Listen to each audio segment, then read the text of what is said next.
So today in Moments we're moving away from having seesaws and horizontal beams and we're looking at laminate instead, which is essentially a flat two-dimensional piece of material, and we're going to be trying to find its centre of mass. Now there's nothing taxing about this topic, but it does require a high attention to detail. So if you keep your notes to start, we have to know three kind of shapes. We've got to know a rectangle, a circle and a triangle, and then we'll be using those shapes to put them together and finding their centre of masses. So a rectangle is unsurprisingly a half along each side from a corner. So if we're measuring from that corner, it's going to be halfway along the side there and halfway along the side there. Okay, so centre of mass smack bang in the middle. Centre of mass in a circle, absolutely where you'd expect, right in the middle, but it's the right angled triangle that's a little bit odd. So as the formula suggests over here, it's a third along each side from the right angle. So if this is our right angle here, we're going to go from the corner a third of the way up, so to about here, and again from this corner going across we're going to go a third of the way across, so about here.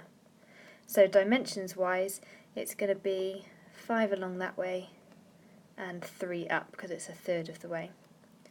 There is a formula in the formula booklet for the centre of mass of a triangle, and we will make sure that we cover that, but there have as yet been no exam questions on that topic, so that's something that we'll leave towards the end. Okay, so here we've got a centre of mass of a composite shape, so we're just putting together the shapes that we've just dealt with. So here you can see that you've got a rectangle with a triangle attached to the top. Now essentially what we do is we consider where the centre of mass is of each shape, so where is it for the rectangle and where is it for the triangle, and then we plot that sort of as a position, and then we think about the weight of that object in terms of its area. So this centre of mass is going to have far more of an area of the triangle, so the centre of mass of the whole object is going to be closer towards it. But I'll talk you through step by step. Okay, so we're going to do shapes in turn, then we're going to do the total. So I'm going to start off with the rectangle ABCD.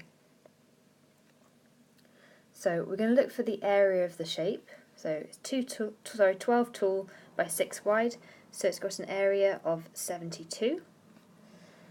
Now we're going to have a look for the distance of the centre of mass from AE.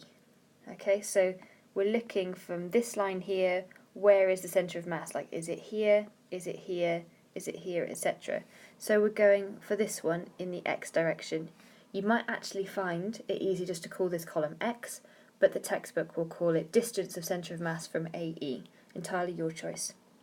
We're going to do a similar thing afterwards in the Y direction for the distance from AB. So, looking across here, we can see that it's 6 centimetres, and we know for a rectangle it's halfway across. So it's just going to be 3 centimetres away. And from this corner here again, 12 centimetres, the halfway point is at 6, so that's 6 so far. Okay, now we're going to do the same thing for the triangle, so triangle CDE. Looking at its area, it's 9 tall by 6 wide, so 9 sixes are 54, and then because it's a triangle we half it, so we've got 27. Now remember for the triangle, it's a third of the way along each side, not halfway. So this is 6, a third of the way along would be 2, and remember I'm going from the right angle in this corner here. So it's 2 away. And here, this height is 9, so a third of the way up is 3. But 3, remember, isn't the distance from AB. It's 12 and then another 3, so it's 15. So this is the kind of thing that I mean when paying attention to detail, that you're always going from the same corner for every measurement. Okay, now we're going to have a look at the total. So the total shape is obviously the two shapes added together in this case. So total area is 99, and then we don't know yet where this centre of mass is going to be for the total, so we're going to call it X bar and Y bar. And after that we can start thinking about what's happening for each bit at what time.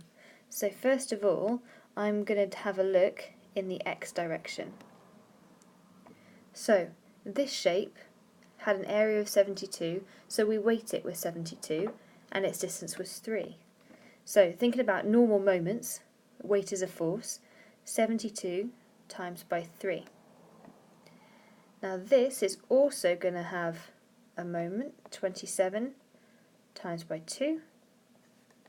And as that was for the parts of the shape individually, it must be equal to the total 99 times wherever the actual centre of mass is of the shape.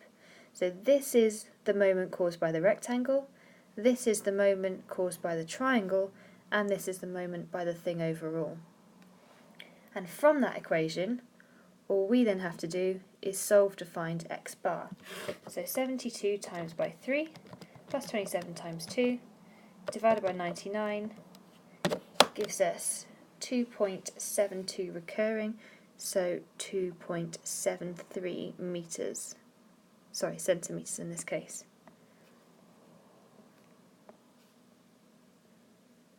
Okay, so that is the centre of mass in this direction. We can do exactly the same thing for y. So again, we're going from this point here. 72 times by the y column this time, so times 6 plus 27 times 15. So you can see why these titles might perhaps be a little easier. And that's equal to the total times wherever the centre of mass is on y. So same thing here. 72 times 6 plus 27 times 15, divide that by 99, and out comes 8.454, so 45 to 3 significant figures. Okay, so the centre of mass is 2.73 centimetres in the x direction, so about to there, and in the y direction 8.45, so about to there. Okay, always make sure that the measurements that you have as your final answer, try and literally visually plot it and see if it looks in a roughly sensible location. And that's all we do. So here's a second example. I'll just start off by giving you a hand with how to split it up. I would split it up down here and then maybe put some extra labels on, so C, D, F and G perhaps, just so we've got a few more letters to deal with. And then you're going to work out ABCF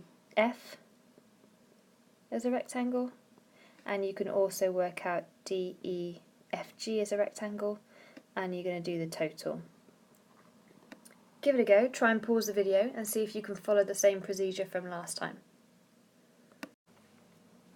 So there we have the final solutions. We've made sure that in this line of working we were only looking at the x column, so here's the x's, so we were only doing for each one the weight or the area of the shape times by its distance, and adding all that up to get the x, and then looking at the y column the whole time to find the y position. So x is 1.36, so around there, y 2.71, so about there. That looks relatively reasonable again, so will look like we've done the correct calculations in terms of our method as well.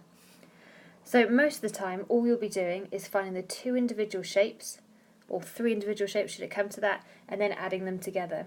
The only other case you'll want to consider, we'll just briefly talk about now. So what could happen is you could, for example, have a rectangle with a circle cut out of it, and this is all that is left. Okay, so you might be having to find out the centre of mass of the remaining piece. So then you would do your total would be the ABCD values minus the circle. Okay, so that is only if you've got a cut-out situation. Okay, so you do the table in exactly the same way as normal, but when you came to doing the totals, rather than doing the moments added together, you do the rectangle moment minus the circle moment. Those are some of the starter questions that you will do in class next lesson.